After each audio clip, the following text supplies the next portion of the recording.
Man, what's up guys? Lost French here. It's been a while since I filmed. Work happened, life happened, and today happened too. I was actually gonna go skateboard with a few friends, got all my shit ready, started to pack the bike, and then it started to rain. So now I am not skateboarding, I am not with friends, I am on the bike. Probably just go for a little joyride now.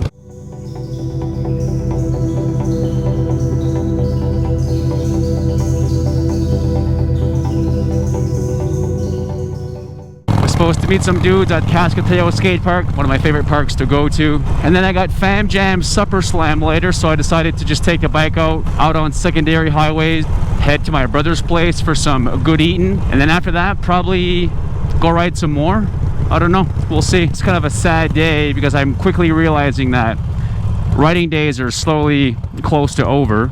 And although I'm kind of ready for snowboarding season, I do not want to put the bike away. I'm not ready for it yet. There's always going to be next summer. I'm manifesting another bike this past few days, just looking at Dynas or Softails, mainly the Straight Bob or the Lowrider S. They're in between what I like. In between a little small bike like my Iron 1200 and quote unquote a bagger. Now, I'm not saying those Lowrider S are a bagger by any means, but you can make it kind of like a bagger, you know, put saddlebags. So last week, you guys remember Jimmy and his girl Brayden. We went out to Fort Saskatchewan to meet up with them, or I met up with them. I went to Six Pack Saloon. So Six Pack Saloon is it's someone's property, and they have a bunch of places to hang out, like a bar and stuff like that. So we get there, have a beer. All of a sudden, the wind kind of starts to kick in, and then hailstorm just blows out of nowhere.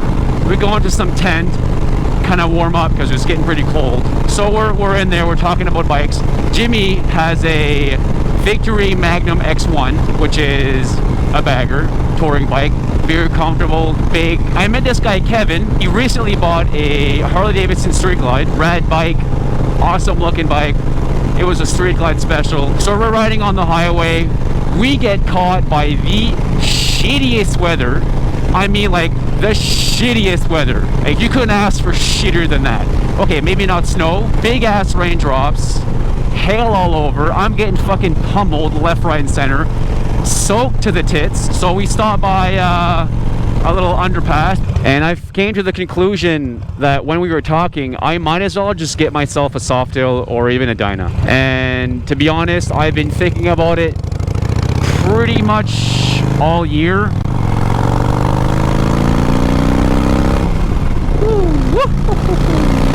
But anyways, I've been thinking about it all year. I just don't know what to get. I just don't know what I like. I want to test ride a bunch of different bikes and a bunch of different rides just to get the appeal of what they are. And as you guys saw in my previous videos, I did a test ride on a Sport Glide and a Street Glide. Both bikes were very different in terms of how they handled, the weight, the side, bells and whistles, yada yada yada. What's up, friendo? When we're talking about pricing structure though, that's a whole different story. I guess that's what it is when you want a bigger bike. Everything comes with a price. But for now, I'm very happy with my Iron. As a new beginner as of last year, this is my second season riding. I kind of wished I had a bigger tank, wider tank, 6-speed maybe, either of the Street Bob or the Lowrider S. As I mentioned in my previous videos, a Harley Davidson shop that I go to is called Barnes. They had a few nice looking Lowrider S, all Softails, and a few that gust of wind sucked. Holy shit. And I think over the winter I'm gonna talk to the financing department and see what they can do. Maybe trade it in, maybe not, I'm not sure yet. But I mean, for now, we're kind of done with the weather. This is probably the last really nice day. Right now it's about 22 degrees. I still bundled up because you never know when it's gonna get super cold or rain. And yeah, guys, I just don't know what to do. I'd love to keep the Iron for all around. When I see Kevin and Jimmy with their baggers, it looks so comfortable. This is comfortable too for the first half hour. And I feel every like 100 kilometers I need to get off my seat, and I don't want to be with a group of people who all have bigger bikes, and every couple 100 kilometers I gotta I gotta get off the bike and stretch the legs while they're just, oh yeah, putzing around, having a good old time, not worrying about anything.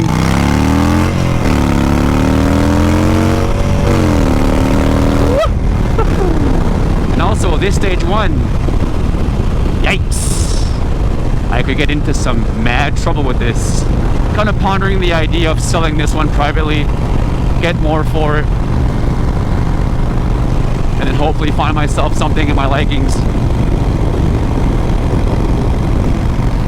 Just the beauty of a spot, hey? Fall is in the midst, I can feel it. God damn it, this road sucks. But yeah, it's been a while since I've recorded, being really lazy and lacking the commitment to do videos and editing and stuff. I still have some videos that I'm going to post at some point in time soon. I'm just waiting on the right time to post them because I kind of want to keep a schedule, keep them maybe like a week, 2 weeks apart. But I can't do every week because I have work. I'm working on my house, working on my car, not working on the bike because I've done everything that I wanted to it. But that'll be for a different story.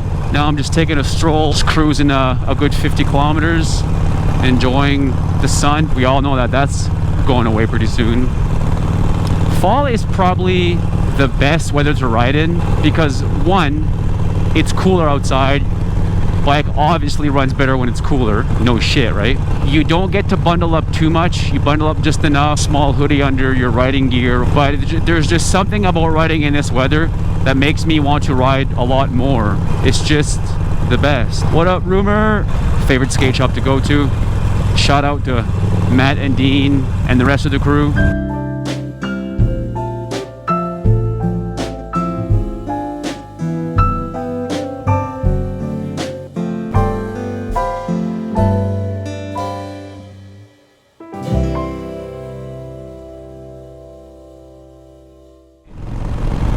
One of the things that I appreciate about these sporties is, of course, they're small, they're nimble, they're light, they're cheaper to maintain, they're cheaper to buy parts for when you want to upgrade them. But what I'm feeling as we speak right now, as I'm talking, my arm, it's getting numb. So I just have to do this, or like take my hand off a little bit and like let the blood flow go again because it's a hard mounted engine, vibrations galore. Kind of over that feeling. I'm kind of over it. I wanted something that's not so rugged and so like, you know, hard. And there's like a little adjustable wheel here. People say not to use it as a cruise control. I use it all the time. It is what it is when you have a Sportster, and that's the main reason why too I want to get something a little bit bigger. Thanks for following me on this little journey of mine. My train of thought have been everywhere lately, hence why I have neglected my GoPro. I was gonna film the ride to Fort Saskatchewan and stuff like that, but at the last second I decided to opt out. This Hero 8 works really good. This Hero mod just sucks the battery out of my GoPro really quickly, so I have to prep with a bunch of stuff like extra batteries and chargers and places to charge it. It shoots great, it captures what I want. I don't regret buying it. It's a good little purchase. Well guys, I think this will be the end of this one. Nothing really good came out of it. Throttle therapy is like nothing else. Own a bike or ever owned one, you know what it is. So thanks for tuning in, thanks for listening to me, really appreciate. And as per usual, like, comment, subscribe, do whatever. May the sun stay shining. If you ride, be safe, ride to your abilities. Peace and love.